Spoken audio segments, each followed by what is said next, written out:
আসসালামু আলাইকুম dear viewers, সবাই কেমন আছেন? আশা করি আল্লাহর রহমতে সবাই ভালো আছেন। তো আজকে আপনাদের সামনে গ্রামারের নতুন একটি টপিক নিয়ে আসলাম। সেটা হচ্ছে টেন্স। মানে টেন্স আসলে 2023 সালে এসে অনেকেই এতে টেন্স নিয়ে অনেক ঝামেলায় থাকে। যেমন অনেক স্টুডেন্ট আছে যে টেন্স নিয়ে টেন্স পারে না আসলে। তো আমি বলবো আমার এই ভিডিওটা দেখার পর যারা নতুন এবং পুরাতন আছেন অবশ্যই আপনাদের টেন্স নিয়ে কোনো ঝামেলা থাকবে না। আমি স্টেপ বাই স্টেপ অবশ্যই বুঝিয়ে দেব। তো এই জন্য ভিডিওটা অবশ্যই লং করব না। আপনাদের সঠিক যে কিভাবে বোঝানো যায় সেই চেষ্টাটা ইনশাল্লাহ করব। তো আপনারা দেখুন, এখানে আমি টেন্সের কিছু ফরম্যাট নিয়েছি। যেমন প্রথমে আমি পার্ট টু পার্ট বাই দেখাবো। প্রথমে আমি দেখাবো প্রেজেন্ট টেন্স। আসলে প্রেজেন্ট টেন্স আসলে কিভাবে গঠিত হয় এবং এটা কি বলে দেখি। যেমন প্রথমে বলছে প্রেজেন্ট ইনডিফিনিট টেন্স। দেখুন এখানে আমি লাল কালি মার্ক করে দিয়েছি আপনাদেরকে, যাতে আপনারা সহজেই বুঝতে পারেন। তো দেখুন প্রেজেন্ট ইনডিফিনিট টেন্স মানে হচ্ছে বর্তমান অনির্দিষ্ট কাল। প্রেজেন্ট ইনডিফিনিট টেন্সের বাংলা হচ্ছে বর্তমান অনির্দিষ্ট কাল। তো এটার ডেফিনিশন কি হবে দেখুন। বলছে কোনো কাজ বর্তমানে হয় বোঝালে বা অভ্যাসগত সত্য বোঝালে বা চিরন্তন সত্য বোঝালে তাকে প্রেজেন্ট ইনডিফিনিট টেন্স বলে। তো কি বলছে? অভ্যাসগত সত্য বোঝালে বা চিরন্তন সত্য বোঝালে। যেমন দেখুন বাংলায় চেনার উপায়। তো আমি দেখুন 4টা ফরম্যাট নিয়েছি। এটা হচ্ছে ডেফিনিশন, পর হচ্ছে বাংলায় চেনার উপায়, তারপর হচ্ছে স্ট্রাকচার, তারপর হচ্ছে নোট। তো আমি 4টা স্ট্রাকচারের মাধ্যমে অবশ্যই বুঝিয়ে দেব। তো দেখুন বাংলায় চেনার উপায় মানে বাংলা ক্রিয়ার শেষে কি থাকবে? বাংলা ক্রিয়ার শেষে এ থাকবে, অ, আ, ঋষি, ও, এন, এস, আন, আই ইত্যাদি থাকবে। যেমন দেখুন তুমি বই পড়, প, র, অ মানে যেখানে ও আছে। তারপরে সূর্য পূর্ব দিকে উদিত হয় মানে এই যে হয়, ঠিক আছে? এ আচ্ছা। তারপর দেখুন স্ট্রাকচার কি বলছে। যেমন স্ট্রাকচার হচ্ছে সাবজেক্ট প্লাস মেইন ভার্ব বা সাবজেক্ট প্লাস মেইন ভার্ব বা ভার্বের প্রেজেন্ট ফর্ম প্লাস অবজেক্ট।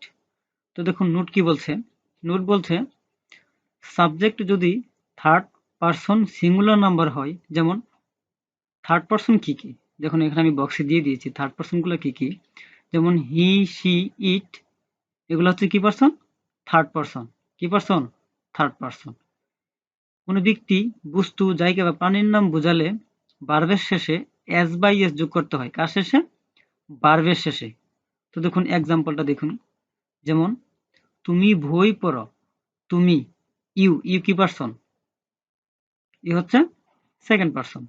তো সেকেন্ড পারসনে এখানে নোট কি দেওয়া আছে, মানে জাস্ট শুধু থার্ড পারসনের ক্ষেত্রে এস বাই এস যোগ হবে, আর থার্ড পারসন এখানে আমি ব্র্যাকেটের ভিতরে দিয়ে দিয়েছি। তো এখানে দেখুন ইউ অবশ্যই সেকেন্ড পারসনের জন্য ভার্বের সাথে এস বাই এস যোগ হয় নাই। তো দেখুন তুমি বই পড়ো মানে ইউ রিড এ বুক, তুমি বই পড়ো। এই যে subject, main verb verb, read, object book. আচ্ছা নেক্সট। তারপরে দেখুন সূর্য পূর্ব দিকে উদিত হয়। তো এটা দেখুন দ্য সান রাইজেস।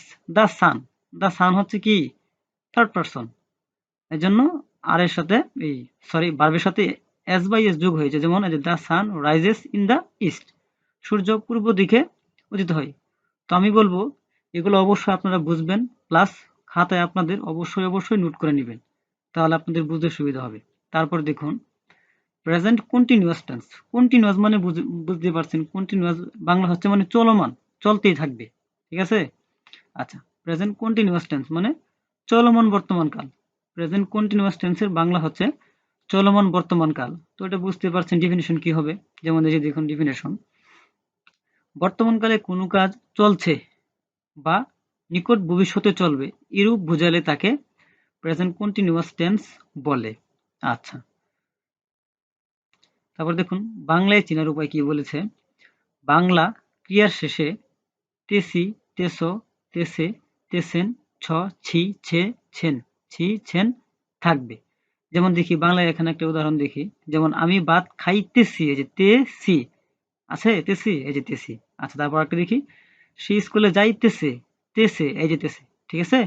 আচ্ছা, তারপরে স্ট্রাকচার দেখুন, subject plus be verb, be verb. তো বি ভার্ব কি আছে, যেমন এম ইজ আর ওয়াজ, এই যে ব্র্যাকেটের ভিতরে আমি আপনাদের সহজে বোঝানোর জন্য দিয়ে দিয়েছি। এই যে বি ভার্ব, এম ইজ আর ওয়াজ, এগুলো হচ্ছে বি ভার্ব প্লাস মূল ভার্বের সাথে আইএনজি, মানে বি ভার্বের পরে যে একটা ভার্ব থাকবে সেটার সাথে সরাসরি আইএনজি যোগ করে দিবেন প্লাস অবজেক্ট। আচ্ছা, নোট দেখে কি বলছে, যেমন আই এর পরে এম বসে, আই কি পারসন, ফার্স্ট পারসন, আই এর পরে এম বসে, হি সি ইট কি পারসন, থার্ড পারসন, এগুলো, এবং অন্য সব থার্ড পারসন সিঙ্গুলার নাম্বারের পর ইজ বসে, তাহলে থার্ড পারসনে ইজ বসে, ফার্স্ট পারসনে যেমন আই এম বসে, যেমন উই দে ইউ, এবং প্লুরাল সাবজেক্ট এর শেষে আর বসে। আচ্ছা, আমরা এক্সাম্পল দেখি, যেমন আই এম ইটিং রাইস, তো আমি কি বলেছিলাম, নোটে কি বলছিলাম, আই এর পরে এম বসে, এজ এম, ঠিক আছে। তারপরে স্ট্রাকচার অনুযায়ী ইটের সাথে কি হবে, আইএনজি যোগ হবে, এই যে বি ভার্ব আসছে, তারপরে যে মূল ভার্বের সাথে আইএনজি প্লাস অবজেক্ট। তো দেখুন, এই যে মূল ভার্বের সাথে eating rice, I am eating rice, মানে হচ্ছে আমি ভাত খাইতেছি। তারপর দেখুন, সেই স্কুলে যাইতেছে, সেই স্কুলে এর সাথে কি হবে, ইজ।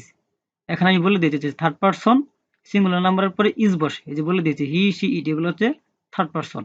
তাহলে দেখুন, হি ইজ, তারপরে স্ট্রাকচার অনুযায়ী কি হবে, মূল ভাবের পরে, সরি, বি ভাবের পরে মূল ভাবের সাথে আইএনজি, এই যে আইএনজি দেখতে পাচ্ছেন, he is going to school. আচ্ছা, তারপরে দেখুন, আচ্ছা, তারপরে প্রেজেন্ট পারফেক্ট টেন্স, এটার বাংলা হচ্ছে পুরা গঠিত বর্তমান কাল। প্রেজেন্ট পারফেক্ট টেন্সের বাংলা হচ্ছে পুরা গঠিত বর্তমান কাল। তো এটার ডেফিনিশন কি বলছে দেখছি, দেখুন, কোনো কাজ এইমাত্র শেষ হয়েছে, মানে কোন একটা কাজ এইমাত্র শেষ হয়েছে, কিন্তু তার ফল বর্তমানে বিদ্যমান আছে, বর্তমানে বিদ্যমান আছে বা থাকবে, এরূপ বোঝালে তাকে প্রেজেন্ট পারফেক্ট টেন্স বলে। তো টেন্সের যে ডেফিনেশন গুলো আছে, এগুলো অনেকে অনেক ভাবে দেয়, তো আমি আমার মতো করে দিয়ে দিয়েছি। তো আমি বলবো আপনারা এগুলো অবশ্যই নোট করে নেবেন। তো দেখুন, বাংলায় চেনার উপায়, যেমন প্রেজেন্ট পারফেক্ট টেন্সে বাংলা ক্রিয়া শেষে কি থাকবে, আসো, আছে, আসি, আসেন, ইয়াসো, ইয়াসি, ইয়াসেন, কুরি, কুরি নাই, খাই, খাইনি, খাই নাই, ইত্যাদি থাকবে। যেমন দেখি একটা বাংলা, যেমন দেখুন, এই যে এখানে, সে এইমাত্র ফুটবল খেলিয়াছে, আছে, এই যে আছে, দেখতে পাচ্ছেন। আচ্ছা, তারপরে দেখুন, আমি ভাত খাইয়াছি, আছি, এই যে আছি, ঠিক আছে। আচ্ছা, তারপরে দেখুন স্ট্রাকচার কি বলে, প্রেজেন্ট পারফেক্ট টেন্সের স্ট্রাকচার, সাবজেক্ট প্লাস হ্যাভ অথবা হ্যাজ প্লাস মূল ভার্বের পাস্ট পার্টিসিপল প্লাস অবজেক্ট। তো এখানে আরেকটি বিষয় হচ্ছে, এখানে কমন একটি বিষয় হচ্ছে, আমি বলি, সকল পারফেক্ট টেন্সে অবশ্যই মূল ভার্বের পাস্ট পার্টিসিপল, সকল, আবার বলছি, সকল টেন্সের পারফেক্ট যদি বলে তাহলে অবশ্যই মূল ভার্বের পাস্ট পার্টিসিপল হবে। আর আরেকটা হচ্ছে, সকল টেন্সে যখন কন্টিনিউয়াস বলবে তখন অবশ্যই মূল ভার্বের সাথে আইএনজি যোগ করে নেবে। আচ্ছা, তারপর দেখুন, subject plus have as plus মূল ভার্বের past participle form plus object. Note কি বলছে দেখি, সাবজেক্ট যদি থার্ড পারসন কি কি, এই যে ব্র্যাকেটের ভিতরে দিয়ে দিয়েছি, আমি আবারও দিয়ে দিয়েছি, সাবজেক্ট যদি থার্ড পারসন সিঙ্গুলার নাম্বার হয়, যেমন হি সি ইট, এগুলা কোনো ব্যক্তি বোঝাতে পারে, বস্তু বোঝাতে পারে, জায়গা বোঝাতে পারে, অথবা ব্যক্তির নাম বোঝাতে পারে, এসব ক্ষেত্রে কি বসবে, হ্যাজ বসবে। এক কথায় হচ্ছে থার্ড পারসনের ক্ষেত্রে হ্যাজ বসে, পরে হচ্ছে আই, উই, ইউ, দে, এবং অন্য সব প্লুরাল সাবজেক্টের শেষে হ্যাভ বসে। ওকে, ঠিক আছে। তাহলে কি বসে, থার্ড পারসনের ক্ষেত্রে হ্যাজ বসে, আর ফার্স্ট পারসন যেমন আই, ইউ, দে, অন্য সব প্লুরাল সাবজেক্টের ক্ষেত্রে হ্যাভ বসে। আচ্ছা, তারপরে দেখুন একটু এক্সাম্পল দেখি, যেমন সে এইমাত্র ফুটবল খেলিয়াছে, he has just played football, সে এইমাত্র ফুটবল খেলিয়াছে, হি, তারপরে হির সাথে কি বসবে, হি কি পারসন, থার্ড পারসন, কি বসবে, হ্যাজ বসবে, হি হ্যাজ, এই যে নোটে দেওয়া আছে, ঠিক আছে। জাস্ট প্লেড, এই যে মূল ভার্বের পাস্ট পার্টিসিপল ফর্ম হবে, কি হবে, মূল ভার্বের পাস্ট পার্টিসিপল, যে মূল ভার্বে প্লে আছে, প্লের সাথে ইডি যোগ করে দিয়েছি, ঠিক আছে, প্লেড ফুটবল। আচ্ছা, তারপরে দেখুন, আমি ভাত খাইয়াছি, আই, আই কি পারসন, ফার্স্ট পারসন, আই পরে যে প্লুরাল, এই যে আই, উই, দে, ইউ, এসব প্লুরাল শব্দের পরে হ্যাভ বসে, এই যে আই হ্যাভ ইটেন, ইটেন হচ্ছে ইটের পাস্ট ফর্ম, এই যে ইটেন রাইস। আচ্ছা, নেক্সট, তারপরে দেখুন present perfect continuous tense, present perfect continuous টেন্সের বাংলা হচ্ছে বর্তমান নিখুঁত ধারাবাহিক কাল। প্রেজেন্ট পারফেক্ট কন্টিনিউয়াস টেন্সের বাংলা হচ্ছে বর্তমান নিখুঁত ধারাবাহিক কাল। তো দেখি ডেফিনেশন কি বলছে। ডেফিনেশন বলছে কোনো কাজ পূর্বে আরম্ভ হয়ে এখনো চলছে, কোনো একটা কাজ পূর্বে আরম্ভ হয়ে কিন্তু এখনো চলতেছে, এরকম বোঝালে প্রেজেন্ট পারফেক্ট কন্টিনিউয়াস টেন্স হয়। আচ্ছা দেখি বাংলায় চেনার উপায়। যেমন বাংলা ক্রিয়ার শেষে তেসো, তেসি, তেসেন, ছ, ছি, ছেন, ছ, ছি, ছে ইত্যাদি থাকবে। আচ্ছা দেখি একটা বাংলা উদাহরণ দেখি। এই যে আমি 2 দিন ধরে কাজটি করিতেছি, তেছি, এই যে তেছি। ওকে? আচ্ছা তারপরে দেখুন সে সকাল থেকে পুরিতেছে, তেছে, এই যে তেছে। আচ্ছা আমি এই যে তেছে, ঠিক আছে? আচ্ছা তারপরে দেখুন ছেলেবেলা হতে সে এখান থেকে বাস করিতেছে, এটা হচ্ছে তেছে। আচ্ছা ঠিক আছে। তারপরে দেখুন তারপরে হচ্ছে আচ্ছা তারপরে হচ্ছে স্ট্রাকচার। ঠিক আছে? স্ট্রাকচার কি বলে? সাবজেক্ট প্লাস হ্যাভ বিন অথবা হ্যাজ বিন, হ্যাভ বিন অথবা হ্যাজ বিন প্লাস মূল ভার্বের সাথে আইএনজি, এই যে কন্টিনিউয়াস বলেছে এজন্য কি হচ্ছে আইএনজি। ঠিক আছে? আচ্ছা তারপরে দেখুন প্লাস অবজেক্ট, প্লাস কি অবজেক্ট। তারপর দেখি সাবজেক্ট প্লাস হ্যাভ বিন অথবা হ্যাজ বিন প্লাস মূল ভার্বের সাথে আইএনজি প্লাস অবজেক্ট। নোট কি বলছে দেখি। সময়ের ক্ষেত্রে মানে যদি সময় বোঝায় তাহলে সিন্স ব্যবহার করা হয়। দিন বা বারের ক্ষেত্রে সিন্স অর ফ্রম ব্যবহার করা হয়। আচ্ছা কোনো নির্দিষ্ট সময়ের ব্যাপ্তি বোঝাতে ফর ব্যবহার করা হয়। আচ্ছা তাহলে আমি কি বুঝলাম যে প্রেজেন্ট পারফেক্ট কন্টিনিউয়াস টেন্সে সাধারণত 3টি ফর্মেট ব্যবহৃত হয়। যেমন একটা হচ্ছে সিন্স, আরেকটা হচ্ছে ফ্রম, আরেকটা হচ্ছে ফর। তো সিন্স কখন ব্যবহৃত হয়? সময় বোঝালে। তো সিন্স অথবা ফর্ম দুটি ব্যবহৃত হয় যখন দিন বা বারের ক্ষেত্রে বোঝায়। তো কোনো নির্দিষ্ট একটা সময়ের ব্যাপ্তি যখন বোঝায় তখন ফর ব্যবহৃত হয়। ঠিক আছে? তো আমরা একটা এক্সাম্পল দেখি। যেমন আমি 2 দিন ধরে কাজটি করিতেছি। ঠিক আছে? দেখি এখানে কি বলছে, কি I have been doing this work for 2 days। For একে দেখুন, এই যে ফর দেখুন কোনো নির্দিষ্ট সময়ের ব্যাপ্তি, এই যেমন 2 দিন, এটা কি একটা কি নির্দিষ্ট সময়। যেমন নির্দিষ্ট সময় বোঝালে ফর, এই যে এখানে নোটে দিয়ে দিয়েছি আমি। কোনো নির্দিষ্ট সময়ের ব্যাপ্তি বোঝাতে তাহলে 2 দিন অবশ্যই একটা নির্দিষ্ট সময়। যে আমি 2 দিন ধরে কাজটি করিতেছি। আই হ্যাভ বিন, স্ট্রাকচার দেখুন সাবজেক্ট আই, পরে হ্যাভ বিন, আই কি পারসন? ফার্স্ট পারসন, ফার্স্ট পারসনে কি হয়? হ্যাভ হয়। ঠিক আছে? আর সেকেন্ড পারসন বললে হ্যাজ হয়। আচ্ছা আই হ্যাভ বিন ডুইং, মূল ভার্বের সাথে ING, doing this work for, for কিসের? এই যে কোনো নির্দিষ্ট সময়ের ব্যাপ্তি বোঝাতে 2 দিন, এজন্য ফর, ফর 2 days। আচ্ছা তারপর দেখি সে সকাল থেকে পুরিতেছে, সে সকাল থেকে পুরিতেছে। আচ্ছা he has been reading since morning. এখানে সময় ক্ষেত্র বোঝাচ্ছে, মানে সকাল থেকে, সকাল একটা কি সময়, বিকাল একটা কি সময়, রাত একটা কি সময়, এজন্য কি ব্যবহৃত হয়েছে? সিন্স ব্যবহৃত হয়েছে। তাহলে স্ট্রাকচার অনুযায়ী হি সাবজেক্ট, হ্যাজ, হি কি person? Second person, third person, এজন্য কি ব্যবহৃত হয়েছে? হ্যাজ ব্যবহৃত হয়েছে। হি হ্যাজ বিন, তারপর রিডিং, মূল ভার্বের সাথে ING, reading since morning. Since হচ্ছে সময়ের ক্ষেত্র বোঝাচ্ছে, সময় বোঝাচ্ছে এজন্য। ঠিক আছে? আচ্ছা তারপরে দেখুন ছেলেবেলা হতে সে এখানে বাস করিতেছে। আচ্ছা দেখি হি হ্যাজ, হি এখানে কি সাবজেক্ট, হ্যাজ বিন, হি কি পারসন? থার্ড পারসন, এজন্য কি বসেছে? Has been.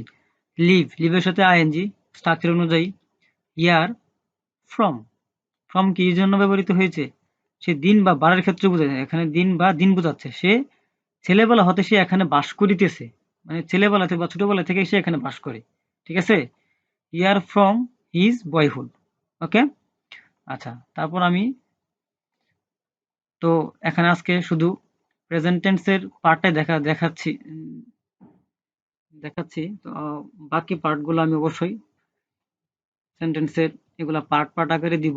তো আমি বলবো আমার এই পরবর্তী পার্টের ভিডিও পেতে অবশ্যই সাব্বির একাডেমি চ্যানেলের সাথে থাকুন। তো অবশ্যই আরেকটি কথা হচ্ছে অবশ্যই আপনারা এই কাজগুলো অবশ্যই আপনাদের খাতার মধ্যে নোট করে নেবেন। তো আমার লাস্ট কথা হচ্ছে যদি ভিডিওটি ভালো লাগে থাকে অবশ্যই লাইক, কমেন্ট, শেয়ার করে দিবেন এবং সাবস্ক্রাইব করতে অবশ্যই ভুলবেন না। তো আরেকটি কথা হচ্ছে যদি আপনাদের মানে এর পরেও যদি মানে কোনো ঝামেলাই হয় টেন্স নিয়ে তো আমাকে অবশ্যই কমেন্ট বক্সে জানাবেন। আমি ইনশাআল্লাহ যতটুকু পারি চেষ্টা করব তো সবাই ভালো থাকবেন। তো এই ধরনের আরো ভালো ভালো টপিকস বেসড ভিডিও পেতে অবশ্যই সাব্বির একাডেমি চ্যানেলের সাথে থাকুন। সবাই ভালো থাকবেন, সুস্থ থাকবেন। আসসালামু আলাইকুম।